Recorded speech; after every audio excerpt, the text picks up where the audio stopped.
Расскажу о самых жестких людях, которых вы когда-либо встречали. Людях вспышки, которые взрываются в один момент и очень активно проявляют свою агрессию, с которыми достаточно сложно строить отношения. Кто эти люди и как с ними дружить? Ставьте лайк, подписывайтесь, нажимайте колокольчик, и я расскажу дальше. Меня зовут Аня Кучина, и я специалист по соционике. Итак, этот психотип называется Жуков или второе название Маршалл. Это сенсорно-логический экстраверт. Расскажу подробнее на самом простом языке, кто эти люди. Чтобы понять, кто эти люди, интересно почитать биографию самого Жукова, кем он был и кем он стал. Все мы знаем, что одним из самых главных маршалов, которые выиграли Великую Отечественную войну, был как раз Георгий Жуков. Как он стал? Он стал маршалом достаточно рано, попав еще на один из первых своих боев, это было перед Великой Отечественной войной, в схватке с Японией, которая очень сильно угрожала Советскому Союзу. И показав себя настолько классным полководцем, в смысле очень жестким, очень быстрым, наводящим порядок и умеющим применять великолепную тактику, он разгромил просто вщент японские войска, и это повлияло на дальнейшую историю взаимоотношений Японии и Советского Союза. Например, в том, что Япония после вот этой единственной схватки с самим Жуковым отказалась в дальнейшем принимать такое активное участие в Великой Отечественной войне на стороне немцев. Да, то есть, как он себя проявлял? Он проявлял себя великолепно на самых горячих точках, там, где надо было максимально атаковать, действовать максимально жестко, разрывать противника. То есть это человек, который может таким образом действовать и проявлять свою силу здесь.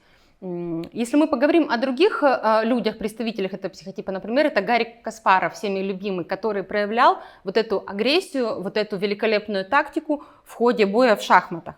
То есть это самый известный на сегодняшний день, самый великолепный шахматист, который максимально быстро мог действовать, увидев новую ситуацию, он не терялся, он мог быстро подстроиться под своего противника, используя его же козыри, его же тактику, и делать самые нестандартные ходы.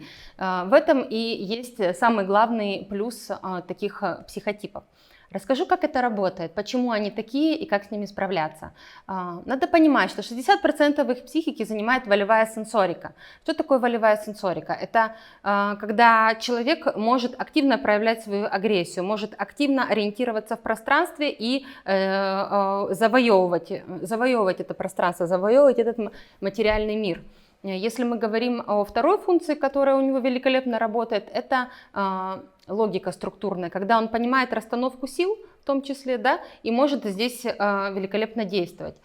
И плюс экстраверсия, то есть это все рассчитано на мир, максимальное проявление его. Какие есть минусы? Слабая сторона – это этика. То есть у человека настолько сильная сенсорика и сильная логика, что этика ему не так уж и нужна. То есть он плохо разбирается очень в людях, и люди для него не представляют такую, может быть, не побоюсь этого слова, даже большой ценности. То есть если мы смотрим на такие масштабные действия, как война, то все мы знаем, что Жуков людей не жалел. То есть он достаточно жестоко обращался со своими солдатами, со своими подчиненными, особенно с теми, кто не выполнял его приказы. То есть это была максимальная жесткость. И при этом, если мы смотрим на его биографию, мы видим, что здесь было очень много великодушия к женщинам, которых он любил. Он давал им защиту и покровительство на всю жизнь, даже если их отношения заканчивались. Он давал им защиту и покровительство своим детям, то есть тех, кто входил в его зону ответственности. И если мы говорим о других людях, которые этого психотипа, это великие всегда руководители, это руководители стран.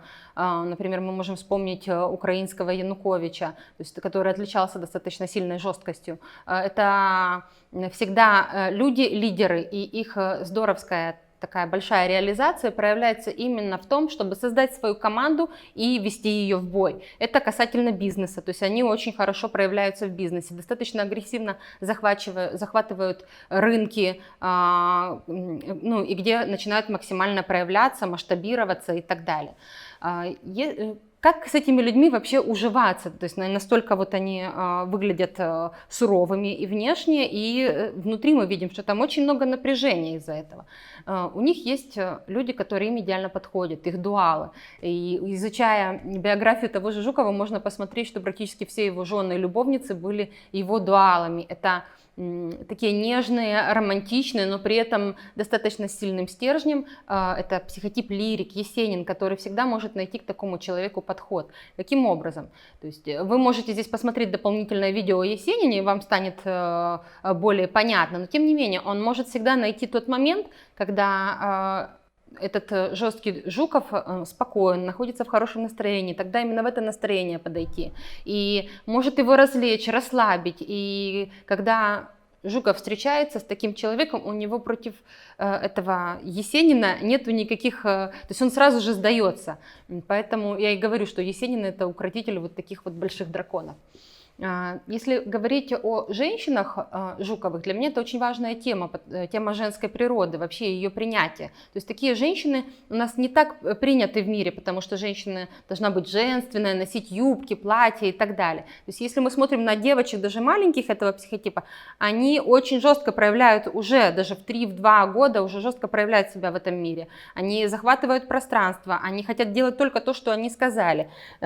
Опять возвращаясь к биографии Маршалла, мы видим, что когда его отправили на первую работу в 13 лет и сказали: зайдешь, поклонись, скажи дяде, что ты будешь ему служить. Он сказал: нет, я скажу: здравствуй, друг. Ну, то есть совершенно разные. Это люди, которые никогда не подчиняются, а только подчиняют. Это их главная функция. Эти люди очень необходимы в нашем мире, потому что они могут быстро навести порядок, очень быстро действовать в нестандартной ситуации.